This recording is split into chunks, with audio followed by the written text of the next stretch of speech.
Hello everyone, मेरा नाम doctor Apoorva है। मैं एक साइकाइट्रिस्ट, डी एडिक्शन स्पेशलिस्ट और सेक्सोलॉजिस्ट हूँ। पिछले कई सालों में हम न्यूज़ में कई बार देखते हैं कि डिवोर्स रेट्स इंडिया में बहुत बढ़ रही है, या सेपरेशन बहुत बढ़ रहा है, या फिर पार्टनर्स एक दूसरे को छोड़ के भाग रहे हैं। इस चीज़ का वजह क्या है, क्या कारण हो सकता है?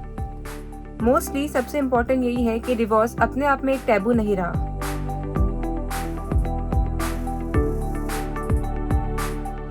लोग डिवोर्स को अब इतना बुरा नहीं मानते, उसके प्रति एक्सेप्टेंस और नॉन जजमेंटल वे से थिंकिंग बढ़ चुकी है। इसके अलावा और भी कई कारण हैं, जैसे कि लव ट्रायंगल।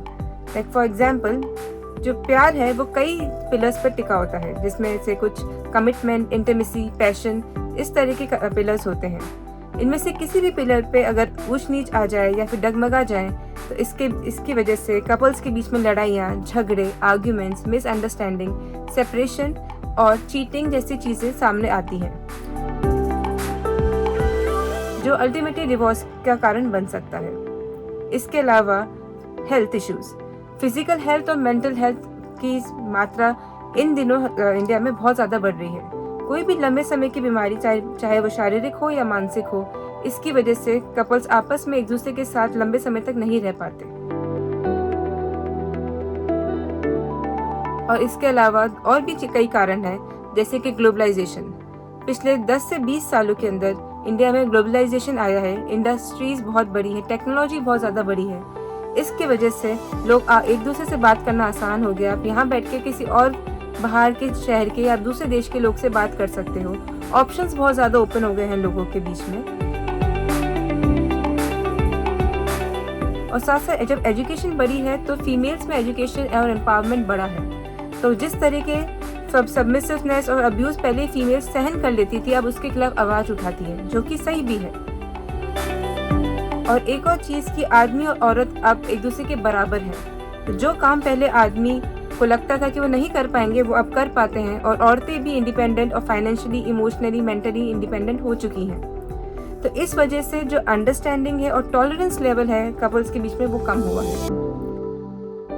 जब हमारे पास इस तरह के मरीज आते हैं फॉर फैमिली थेरेपी, तब हम उनके बीच में कुछ चीज़ों को इंट्रोड्यूस करते हैं, जैसे कि कम्युनिकेशन और अंडरस्टैंडिंग। कम्युनिकेशन मतलब बातचीत करना। बातचीत सिर्फ इस तरीके से नहीं करना कि आप अपनी बात उनको सुनाएं और उनकी बात आप सुन लें। सुनने के साथ साथ समझना बहुत ज़रूरी है। और इस समझ के साथ हम किसी भी रिलेशनशिप के बहुत छोटे छोटे माइन्यूट प्रॉब्लम्स हैं, जो बहुत आगे चल के बड़ी चीज़ें बन सकती है, उसको कम कर सकते हैं। इसके साथ साथ बाउंड्रीज क्रिएट करना भी बहुत ज़रूरी है। आपको एज अ कपल अपने और सोसाइटी के बीच में एक बाउंड्री क्रिएट करनी पड़ेगी, जो आपका खुद का एक पर्सनल स्पेस होगा। एक दूसरे के लिए भी बाउंड्रीज बनाना बहुत ज़रूरी है। हर इंसान को अपना एक स्पेस चाहिए होता है। मी टाइम या माई टाइम आपके और आपके पार्टनर के लिए बहुत ज़रूरी होना चाहिए। आज की दुनिया में हम सब बहुत ऑक्यूपाइड हैं, समाज में या अपने काम में। जो एफर्ट्स हम इनिशियल रिलेशनशिप में डालते थे, वो अब नहीं दे पाते। एफर्ट्स बहुत ज़रूरी हैं और ये दोनों की तरफ से ज़रूरी है। कपल्स को क्वालिटी अलोन टाइम स्पेंड करना बहुत ज़रूरी होता है। शादी और रिलेशनशिप अपने आप में एक बहुत बड़ा चेंज है। ये चेंज दोनों के लिए है। एक दूसरे की फीलिंग्स, इमोशंस के रिस्पेक्ट करें, एक दूसरे पर अपनी इच्छाएं डालें नहीं, और समय समय पर एक दूसरे को एक्नॉलेज और अप्रिशिएट करते रहें। अपना खुद का ध्यान रखना भी बहुत ज़रूरी है।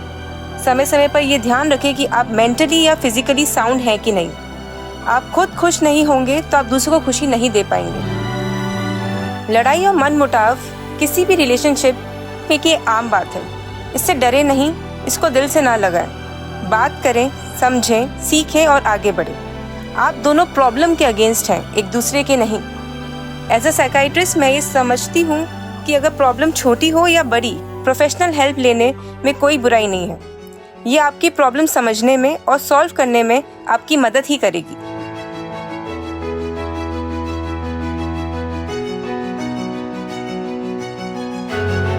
अंत में बस मैं ये कहना चाहूँगी कि कोई भी प्रॉब्लम जब छोटी होती है तो उसको बड़ा हम बनाते हैं। अगर छोटे लेवल पे ही प्रॉब्लम का सलूशन हो जाए तो हम बड़ी चीज़ें जैसे मिसकम्युनिकेशन, बहुत बड़ी लड़ाइयाँ या फिर रनअवेज जो हम आजकल देख रहे हैं, डिवोर्स रेट्स या सेपरेशन, हम इस चीज़ों को काफ़ी हद तक कम कर सकते हैं और रोक सकते हैं।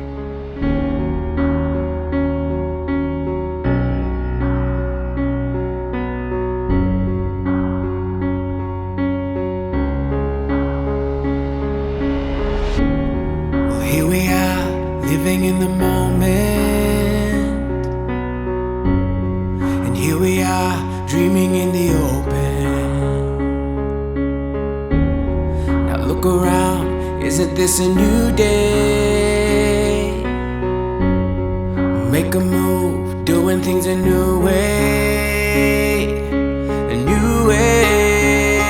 'Cause this is our world, and this is our time, and these are our plans. We're gonna let them shine. This is our place in the human race, and we won't stop dreaming. No, we won't stop dreaming. Standing at the crossroads, feeling how the wind blows. We can soar above the clouds. Every moment has a heartbeat, and every breath feeling so sweet. And who can say what happens now? 'Cause this is our world, this is our time, these are our plans. We're gonna let them shine.